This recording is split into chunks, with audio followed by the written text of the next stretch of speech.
সহকর্মীবৃন্দ, শুভ নববর্ষ। আমরা সবাই অবগত যে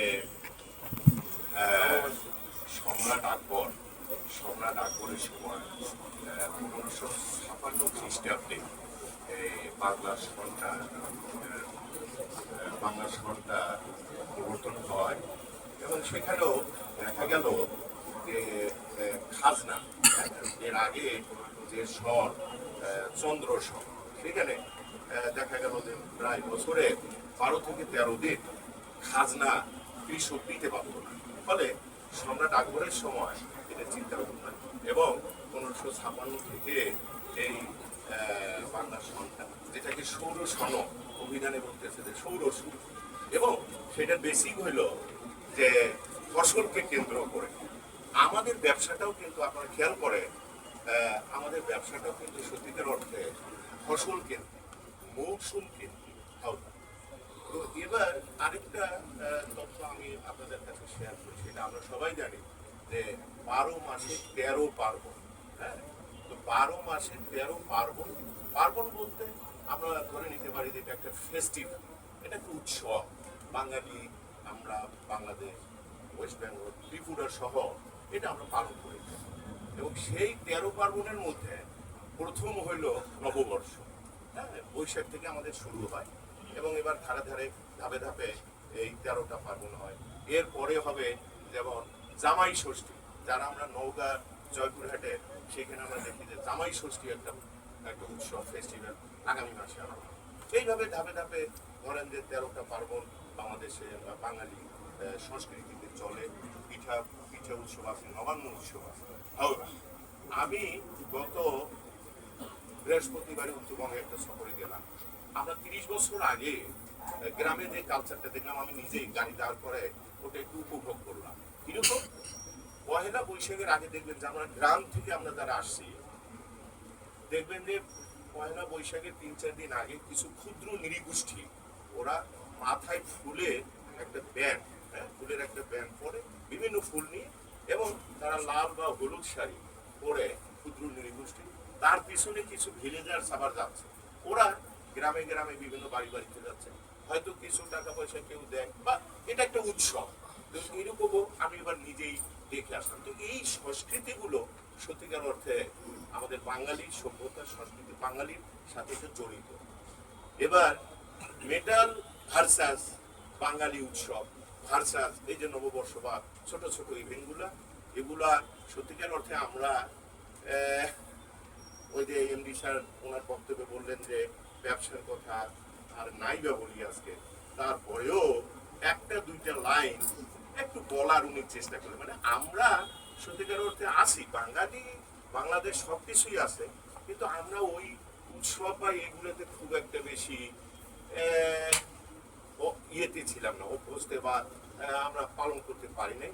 বাট গত 4 বছর 5 বছর যাবত ধারাবাহিকভাবে এই উৎসবগুলো ছোট স্কেলে হলেও খানিকটা আমাদেরকে কিন্তু একটা ফেস্টিভ্যাল, একটা মুড, বা আমরা এই যে আজকে 3 ঘন্টা 4 ঘন্টা আমরা কিন্তু সবাই একটু আনন্দ উপভোগ করব। সেই কারণে আমি ডাইরেক্টর সারা ম্যাম সহ এখানকার ব্র্যান্ডিং যারা এটার সাথে জড়িত ছিলেন, তাদেরকে সবাইকে আমি ধন্যবাদ জানাচ্ছি। আগামীতে এরকমও হবে, যেমন এইখানে অনেকেই যারা তারা কিন্তু আমরা কুলে চিনি না, হ্যাঁ, আমরা চালু নিতে চিনি না, যেটা গ্রাম থেকে কিন্তু। এরপরে আমি ব্র্যান্ডিং ইয়েদেরকে অনুরোধ করব যে এই পহেলা বৈশাখ উপলক্ষে যদি ছোট ছোট গ্রামীণ উপকরণ যদি এইখানে ডিসপ্লে করা যাইতো, তাহলে কিন্তু এইটার ফেস্টিভ মুডটা আরো বেড়ে যায়। হ্যাঁ, ইনশাল্লাহ হবে। ধাপে ধাপে আমরা সামনের দিকে অগ্রসর। আচ্ছা, গতকাল এয়ারপোর্টে, সৈয়দপুর এয়ারপোর্টে আমি আসলাম, তো খানিকক্ষণ বাদে আমাদের ভ্যালিডেশন টিমও আসলো। আচ্ছা, তো সেই মুহূর্তে আবার আমাকে অ্যাডমিন কামরুল ফোন দিল, বললো যে স্যার সব ঠিকঠাক তো? আমি বললাম কি ঠিকঠাক? বলতেছে ওই পায়জামা পাঞ্জাবি কিন্তু, তাই তো? হ্যাঁ, না অসুবিধা নেই। আচ্ছা, তো আমি আবার রেজাল্ট শেখের আপনার তো বোধহয় 7 দিন বোধহয় এইদিকে আছে, পায়জামা পাঞ্জাবি সব ঠিক আছে তো, এই যে খবর আছে স্যার আমরা SMS পাইছি। হ্যাঁ, তো আমি ঢাকা বিমানবন্দরে নেমে আমার ড্রাইভারকে বললাম কাউকে কি ড্রেস করবা, বলতে কেন স্যার SMS পাইছি তো স্যার, পায়জামা পাঞ্জাবি।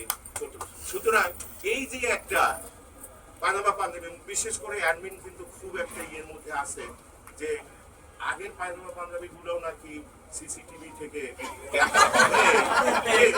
ওই পায়জামা পাঞ্জাবিটা বা ওই শাড়িটা গত ঈদ পরবর্তী বা তার আগের পয়লা বৈশাখ বা কোনো একটা অনুষ্ঠানে পড়া হয়েছে কিনা, তাই তো। তো সুতরাং আমি বলতে চাচ্ছি যে ইটস এ ফেস্টিভ্যাল মুড, আমরা সবাই আজকে এই দিনটাকে উপভোগ করব এবং আজকে খুব ভালো লাগছে যে সবাই আমরা পায়জামা পাঞ্জাবি পরে শাড়ি পরে বোনদেরকেও খুব ভালো দেখা যাচ্ছে।